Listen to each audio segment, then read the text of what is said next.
Hey everybody, Economic Ninja here. I hope you're doing great. Want to talk about the car industry right now. And I'm going to tell you a story about stopping by an exotic car dealership here down in Newport Beach while I was down here. Very interesting times we have going on right now.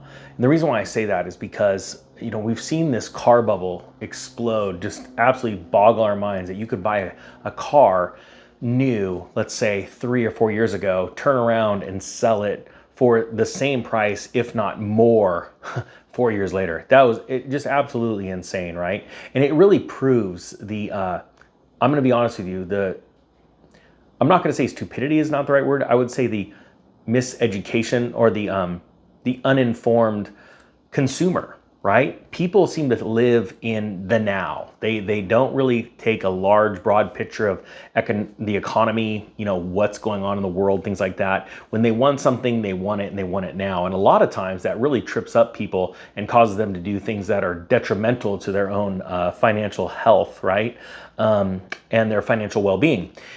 So we see a lot of people having to give cars back. We're seeing repos at such a breakneck pace. It's absolutely mind-boggling. People that got into literally $1,000 a month car payments when they got that stimulus check are now finding out the harsh realities of what happens when there are stimulus checks out there and money flows into the system and it creates inflation, right? Because the inflation is simply created because there are more dollars chasing fewer goods. And that's what happens. Demand, when it is stronger, then supply, prices increase. So a lot of people are now stuck with these $1,000 car payments and they're looking at the values of the car going down. We'll talk about a news story too in this video about CarMax, and they're seeing all of this really bad stuff in the news, and then they're diving either back to the bank and calling them up and saying, I can't make this payment. The stimulus money ran out, and now I'm faced with more money going out for outflows for fuel, for gasoline, for electricity, food, everything's going up.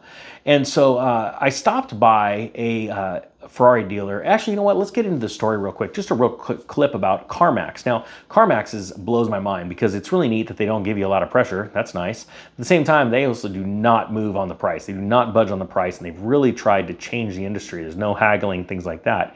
And I like to try and, buy things at a discount.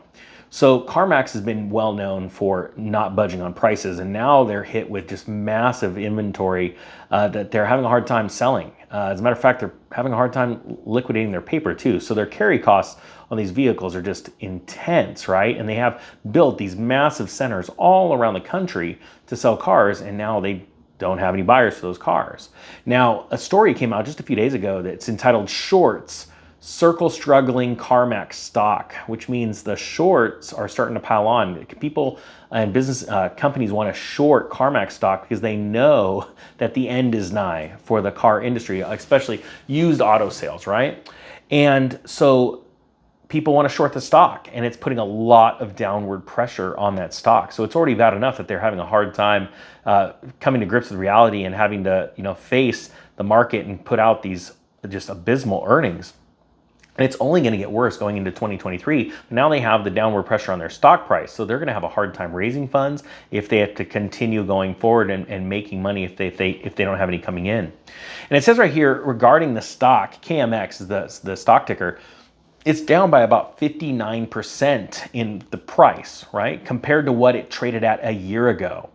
And has decreased by 60% since peaking at a November 2021 record high of $155 a share. And if you remember, November was really the peak month in auto sales. And the reason why was because interest rates were near their lowest. And not only that, everyone is feeling really good. Still coming off of the stimulus highs of 2020, they felt good about the economy. It wasn't until the Federal Reserve started raising rates in the beginning of 2022, interest rates, that it cost all kinds of different interest rates going up, from home mortgages to credit card debt, but also car payments, right? So you immediately saw a slowdown, and then a stop in like June and July this last summer in auto sales because people just couldn't simply afford the payments. So the price has absolutely cratered, and you've seen other companies like Carvana take massive, massive hits when it comes to their share price. And it does not bode well for the company, especially if they have to raise money going forward to keep their operation going. Remember, CarMax has very heavy costs, not only with inventory costs, right? The cars are sitting on the lots, but think about the lots themselves, the sheer amount of square footage in not only the buildings they've built, the structure they built, but the parking lots, all that pavement, all that getting taxed every year. It is huge numbers we're talking about when you are not making the sales in cars and you have not only carrying costs like your inventory, also the real estate too. Holy cow, that spells disaster. So let me tell you about this dealership. I stopped by a Ferrari dealership today, saw a bunch of Ferraris there. All the owners are getting together, I don't know, a meetup so that they can shake each other's hands and get excited about how successful they are. But you guys know that I like Ferraris. I also like supercars, hypercars. I'm a car guy. I love 1960s American muscle as well. I love both the Mustang and the Camaro, so I'm on both sides. Let's put it that way. When it comes to cars, I love cars, and I do enjoy buying cars. And I'm excited for this next downturn because I am going to take advantage and buy cars, collect cars. And so I watched them very carefully. Now I went inside and I was looking at a couple of Ferraris and a Porsche, and the salesman walked up to me and asked if I needed any help. No, I'm not, just looking. And he goes, okay. And he asked the kind of features I liked in cars, and I was telling him. And he said, well, are you looking, to buy right now? And I said, honestly, I've been following the car market and, what's been going on lately. And the look on his face was just complete letdown because he knew that there was somebody in front of him talking about, and I said, car market's softening super fast, especially in the luxury and supercar market. And yes, he said, yep. And I said, yeah, we're starting to see drops, 20%, almost a month for these certain supercars. And he goes, yes. And he goes, and he just shrugged his shoulders. He didn't know what to say. He just, it was a total difference when you're looking. I saw a gentleman there and, his Ferrari shirt and his sweatpants looking at a $330,000 McLaren. Not McLaren, sorry. It was a new supercar put out by Maserati. Actually, pretty neat looking car. I'd never buy a Maserati after like 100,000 miles. Those things go to trash, probably because they have a Ferrari motor in it. But point being is that it's not my car, but this guy was excited to buy, and you could tell he had the credit to do it, and they were super excited. The second they saw me in there and I started talking about the softening car market, they knew they didn't have a buyer. Why? Because there's a lot of people out there on the sidelines waiting to take advantage of this. And you can't blame me, and he even said it too. He goes, yeah, I can't blame you. He actually did say that.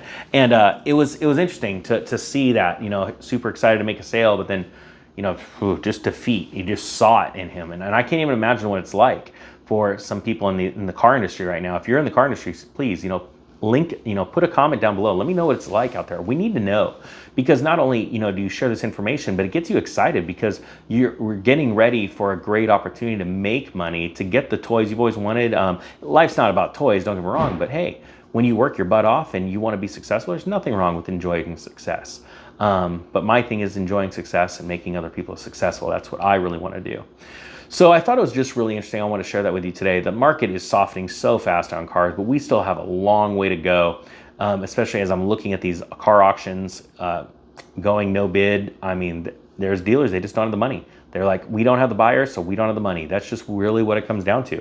So these cars are gonna have to be drastically reduced in price. And I'm really looking forward to seeing what comes up next month's, the auction numbers. We're gonna tell us a lot of the high-end car market. Low-end still selling because everybody needs a car, and more people have a little money than having a lot of money. So really low-end cars are gonna be where it's at. The only question is, how long do we have a good solid supply of low-end cars, even as we still have these supply chain issues? Anyway, guys, thank you so much for watching. The Economic Ninja is out.